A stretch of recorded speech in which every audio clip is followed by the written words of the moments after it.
Some trips are simple. Point A to point B. No fuss, no story. This was not that trip. Not when the universe hands you a rental car fiasco, a blown tire on a bridge, a cemetery detour, and a battleship too big to finish in one lifetime. This was the moment the road whispered, "Slow down. Pay attention. There's magic hiding in the margins." This was the trip that turned two friends into co-conspirators and gave birth to Travel Made Personal. New Orleans, a city where the air feels older than time and where every story has teeth. In July of 2015, I rolled into the city with Dusty and a GPS named Maggie who tried and failed to keep us respectable. The plan was simple: pick up my son and drive home.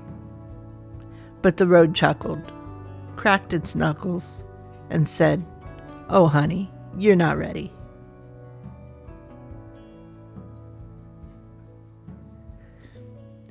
Before dawn, my mom drove me to get a rental car. She reminded me of what my stepdad said. "Hold your head high when you see them. You're a great mom. They should be ashamed for not showing up." That blessing was the first spark of this story. Then reality hit. Sixt wouldn't let me leave the state. Cue rental car musical chairs. Airport, Enterprise, 2 confused employees, 5 loops around the parking garage. Finally, keys in hand, Mom waved me off like a ship heading to sea.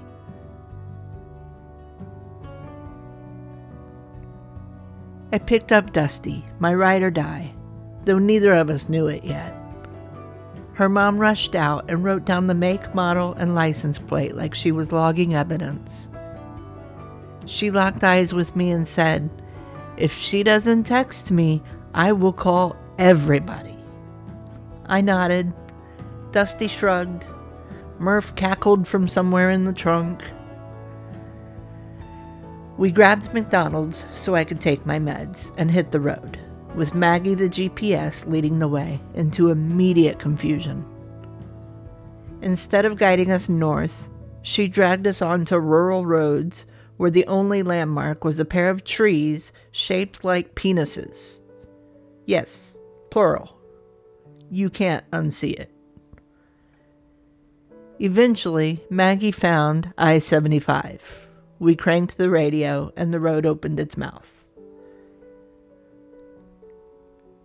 We reached the Alabama Welcome Center.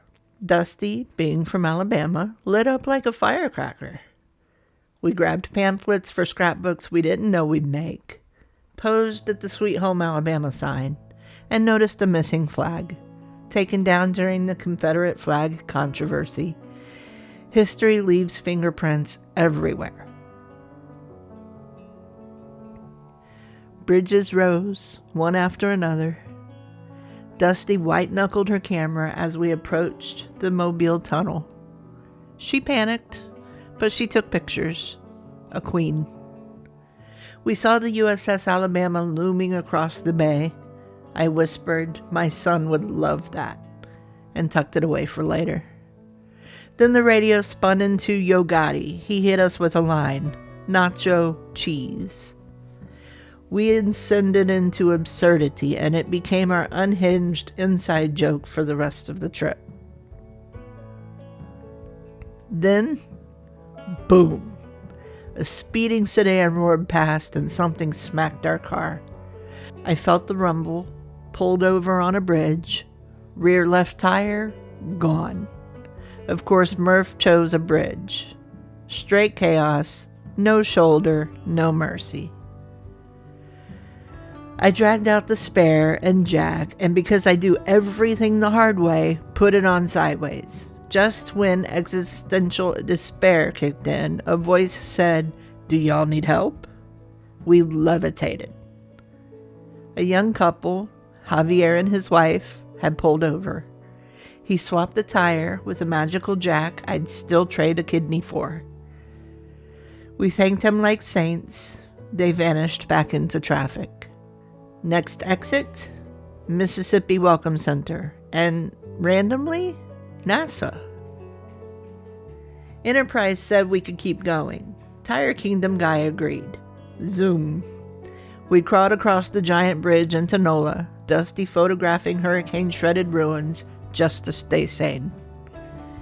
We found our B&B, the Canal Street Inn, checked in with Michael, and immediately hopped on the streetcar toward the French Quarter.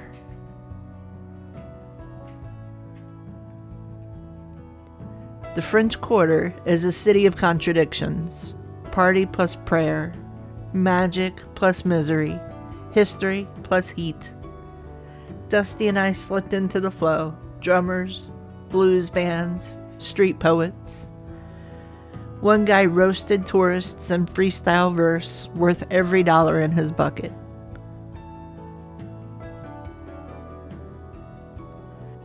Me weird. Yes, sir, I am a louse, but no, I did not rob your house, or your spouse, or your car. You people park too far. And a beautiful lady in white, ask your honey not to be tight. Tell him if he don't tip me right, he ain't gonna get none of that. Just kidding, don't fight. Have a good night. Treat your man right.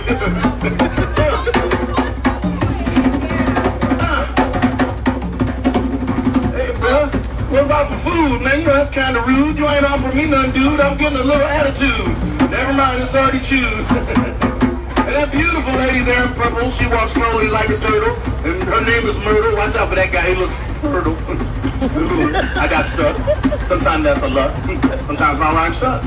But I appreciate the fuss. Here's a guy, he is pretty tall, but he had a lot of gall. Way back when he was playing ball, he never scored at all. All he did was shoot and miss. That's why the coach was pissed. And I had a horrible dream. He was on my damn team. All we ever had was the blues, because all we ever did was lose. Pass the ball, man. Just saying. Now here's a big guy in the black. He might cut me some slack. I know this job is whack, but at least I ain't out selling crack. So maybe he'll come back and drop me a stack of what I lack so I can go get me a Big Mac. I sure appreciate that. Tough crowd today. Now there's a guy walking here. Right this way, have no fear. He's rushing out to go drink beer. Maybe he'll bring me one here.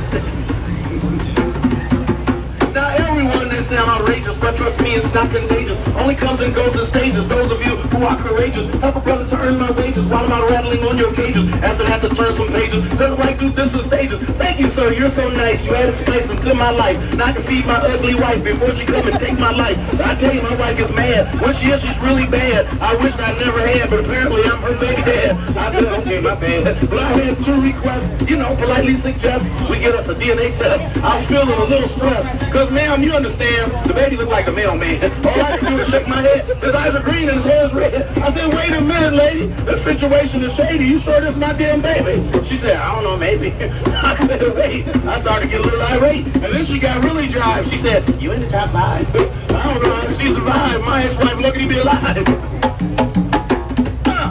That beautiful lady in blue, is that handsome guy with you? Could you turn to your man, the handsome guy in blue, white, and tan, see if you throw some in the can, and I can understand so I can fix my Chevy van. Thank you, lady, you're so sweet. I'm glad we got to meet, and I think you're both so neat. You're off the Bronco men to eat. We bought hematite rings for protection, not knowing one would shatter 24 hours later. We collected fleur-de-lis ornaments that would become the first relics of our adventures. We ate crystal sliders because Dusty refused Popeyes on grounds of too ironic. I still disagree. We crept back into the B&B like teenagers after curfew, tiptoeing over creaky boards and trying not to wake the ghosts. We sat outside until a stranger asked for help. Dusty fetched some cash. We listened to his story. A window next door looked like it moved, probably exhaustion, probably. We journaled, showered, and collapsed onto a mattress stuffed with rocks. At 3 a.m., Dusty's phone rang. No call record, just a whisper in the dark. Welcome to New Orleans. Morning. Breakfast with strangers. We escaped. Then cemetery therapy until Firestone opened. Enterprise paid. Bless. Next, Hyatt Place, where I picked up my son. Grandmother, kind. Grandfather, glaring daggers because he thought I kidnapped my own child by moving to Florida to survive. My son barrel hugged me so hard he stuttered with excitement.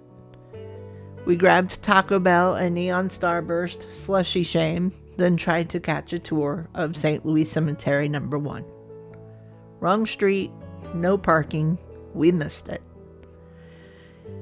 This cemetery would play hard to get for years. So we drove to the lower ninth, empty lots, foundations without houses, stories without endings. Brad Pitt's Make It Right homes stood like hopeful whispers. We walked through St. Patrick's Cemetery, broken stones, faded names, perpetual care, beside forgotten dead. Thunder rolled. We listened. It was time to leave. Maggie tried to drag us to I-10. Standstill traffic said otherwise, so we rebelled. We turned her off and took Highway 90, the coastline. This was the birth of the scenic route. Saltwater, stilt houses, then past Christian Beach.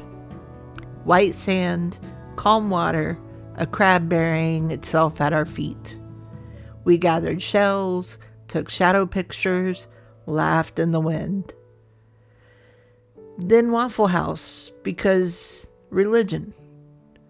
We bought a cane for my angry ankles. Dusty bought a dragon for her daughter.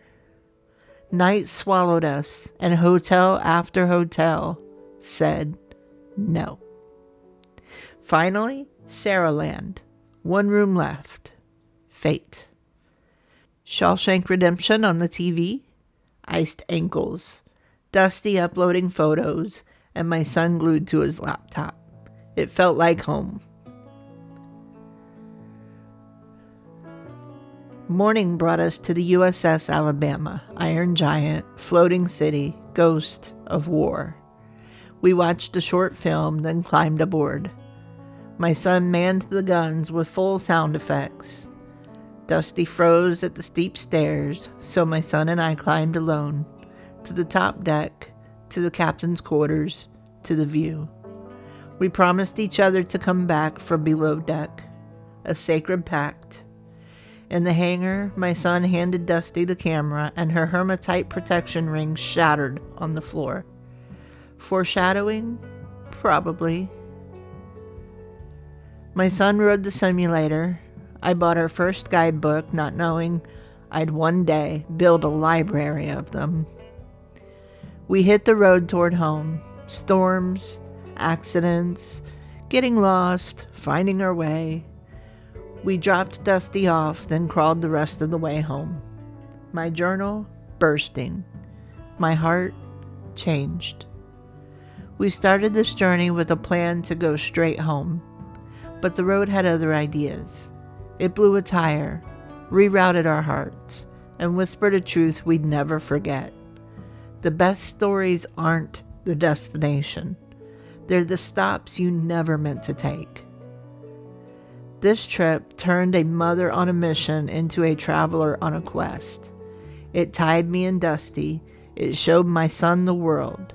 It became the first spark in the wildfire that is Travel Made Personal.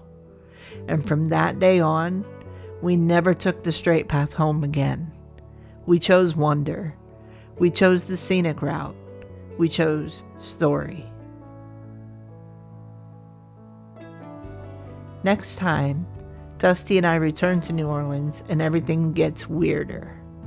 Haunted cemeteries, voodoo whispers, and the tattoo story that quite literally left its mark.